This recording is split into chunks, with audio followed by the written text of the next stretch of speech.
Hi, welcome to Gotta Ping, a careers podcast you should listen to if you want to grow your career online and offline.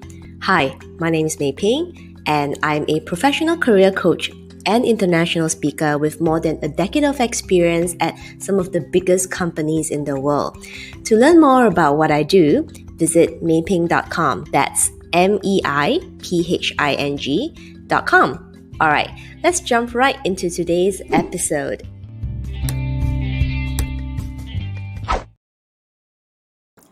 Hello and welcome back to another episode of my Grow Your Career Online and Offline podcast. So we are in the last week of my 30-day client success story series, where in this week we'll actually deep dive into some client success stories for job search. So today's story is a client who took a gap year. He took a career break after completing his degree, and he took a 1-year break. And when he came back to look for a job, he really struggled. So this episode is for you if you are one of those people who have always wondered, should I take a career break? How can that actually impact my career? And more importantly, what can I do should I want to get back into the workforce, right? How can I really maximize my chances if I choose to take a career break, and when I come back to consider a position in the corporate world, I am not shortchanged. I am still being valued, right, as that skilled expert professional that you are. So if you're any of those things, make sure that you listen on to today's episode. All right, so back to the story of my client. So this is a client who is actually based in Canada, and for those of you from, I guess, more Western countries, taking a gap year after completing your university, college, or degree is actually quite common. So for this particular client, he took a 1-year gap year and he went around traveling in Southeast Asia, which was a really enriching experience for him. However, when he returned to the business world, right, the corporate world, he really struggled to get a full-time job. So what he did during the interim was to take up a 7-month traineeship.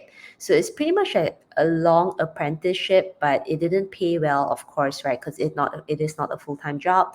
And when he came to me, he was actually at the crossroads because the apprenticeship company offered him to prolong his contract, which sounds attractive, but didn't quite align with his long-term goal because, again, right, it's not a full-time job and it didn't actually give him a lot of the employee benefits per se.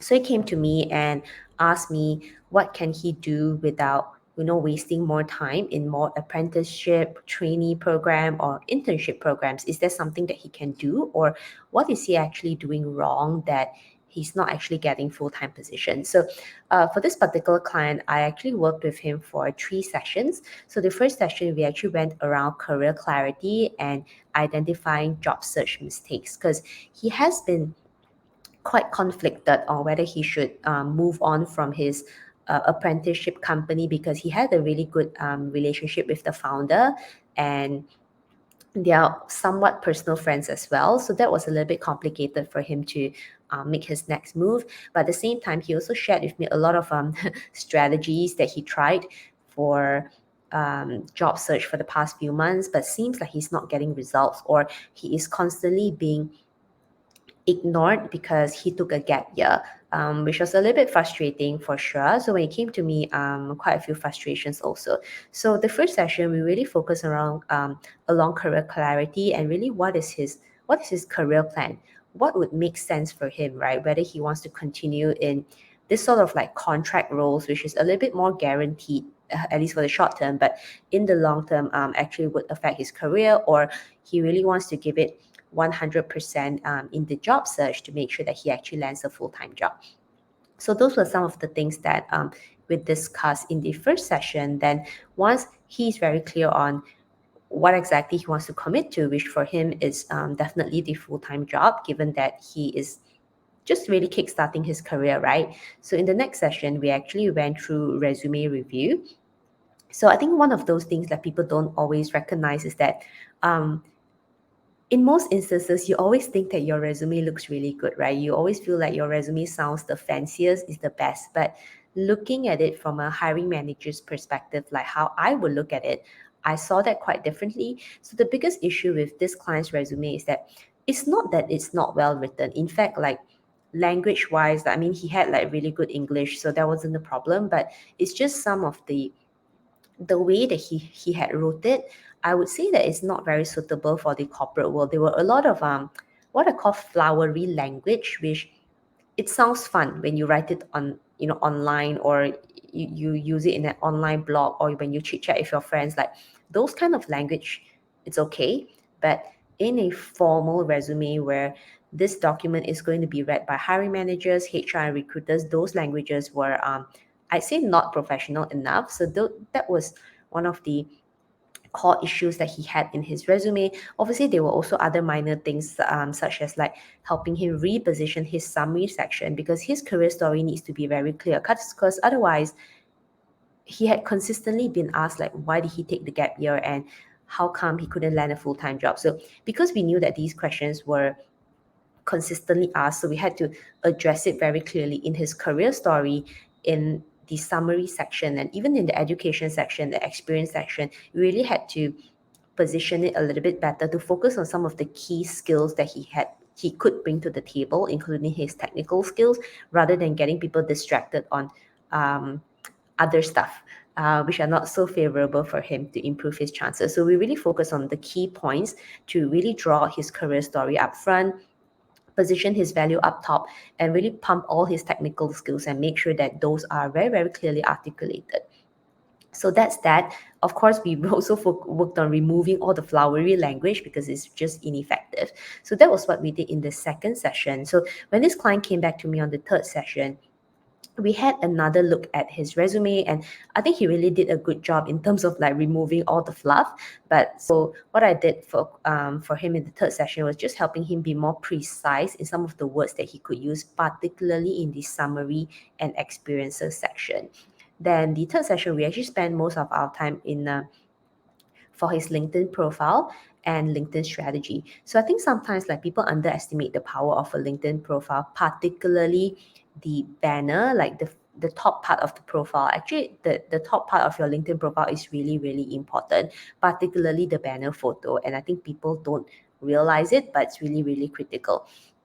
So we went through in very detail on how he can reposition his LinkedIn profile, obviously utilizing a lot of information that were already cleaned up in his resume to begin with.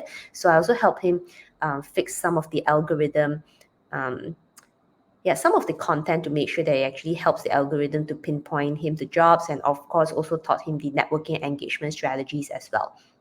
So three very, I'd say, power-packed, intense sessions. So what I was actually really happy about for this client is that he eventually landed a role quite quickly after we worked on perfecting his resume as well as perfecting his LinkedIn profile. But what was actually really, really good about this client is that he managed to land a role that was actually looking for 2 to 3 years of experience.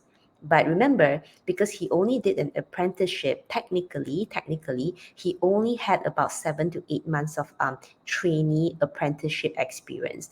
But because we actively pulled out his technical skills, his career story, his career summary was really very clear, coupled with his LinkedIn profile, eventually he managed to attract attention from recruiters who really understood his value. He received multiple interview calls, and eventually he was offered a position that was initially posted for a 2-year working experience minimum requirement. So I was really, really happy for him, and he was also really excited about it. And he also texted me that the LinkedIn strategy work, he got multiple interviews, and he was actually really excited that he could even negotiate and got a pretty good salary. So basically, he was not given a fresh graduate salary because they gave him a role that had minimum 2 to 3 years of experience. So he also shared his salary with me, pretty good pay, to be honest, a lot more than what he had expected to begin with.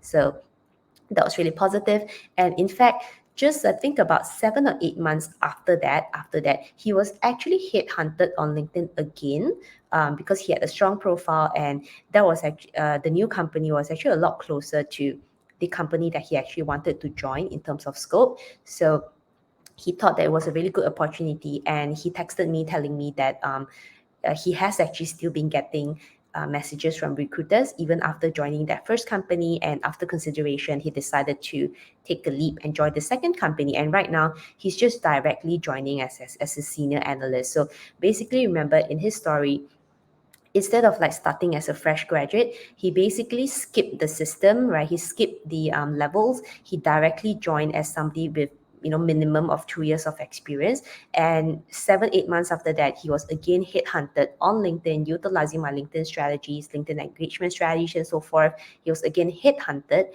and now he is in this new company, basically doing a role that requires a minimum 3 years experience. So yeah, he managed to bypass the steps because we managed to actually position his value very well in his resume as well as his LinkedIn profile. But I think what was very important is that in the first session, we really clarified what he's looking for and making sure that he is also very clear on what he wants to do. So that's why in his job search, in his value proposition, in his conversations with HR recruiters and so forth, he is very, very clear on what he's looking for. He is very clear on what he's good at. And we really actively sold his career story together with all his technical skills. So this is the client success story. I'm actually really proud of this client. So this client was one of those clients who worked with me last year, which was my first year as an official career coach. So definitely really proud of him, and I think he's one of those clients of mine who really managed to bypass the bypass the ladder and actually was immediately offered a position that is more senior than what he applied for, and of course the salary was a lot better as well. So that's it for this client success story. But as I said in the other episodes as well, you will notice that the foundation of a successful job search, the foundation of planning and growing your career from a new job or career transition standpoint, actually it is the same process. So even for this particular client, we actually went through the first 4 steps in my 6-step get hired strategy, and that is the first one, finding career clarity; the second one, positioning his value in a resume; third session, we went into his LinkedIn profile, help him gain more visibility around that; and the fourth session really is about networking, engagement strategy, and effective job search strategies on LinkedIn that really goes beyond the time that we work together. And continuing to apply this strategy, he managed to get even better career opportunities many months after we have worked together. So again, I'm really excited for this client, and I think he can really do a lot more in the future. So with that, I hope that this client success story of mine really inspires you and empowers you that even though you took a career break, right? Even though that, you took a sabbatical and so forth, you can always bounce back and join the corporate world again without losing your value. But I think it's really important you're clear on what you're looking for, and you know what is your value proposition, and then you get it very, very clearly articulated in your resume and LinkedIn profile. So those are really the foundation, and I teach my clients all the same thing, and it has worked really well for them. The only difference in a one-on-one session is that I can really pinpoint a little bit more specifically your situation compared to a group training and so forth. So with that, I hope you enjoyed this client success story, and if you're inspired by it, right, I hope that you can share this episode with somebody else, maybe a friend, or maybe a friend who is a struggling job seeker and maybe facing any of these problems. So if you want to share your story directly with me, you can always tag me at Mei Ping on LinkedIn. And if you enjoy this episode and this entire series, you can always like and subscribe to my podcast. So with that, I'll see you in the next episode. Bye. Thank you for listening to this episode. For more awesome content like this, remember to like and subscribe.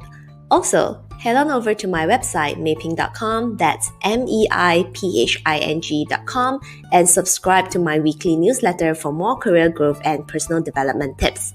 You can find the links in the description box below. Once again, you're listening to Gotta Ping, and I'll see you in the next episode. Bye!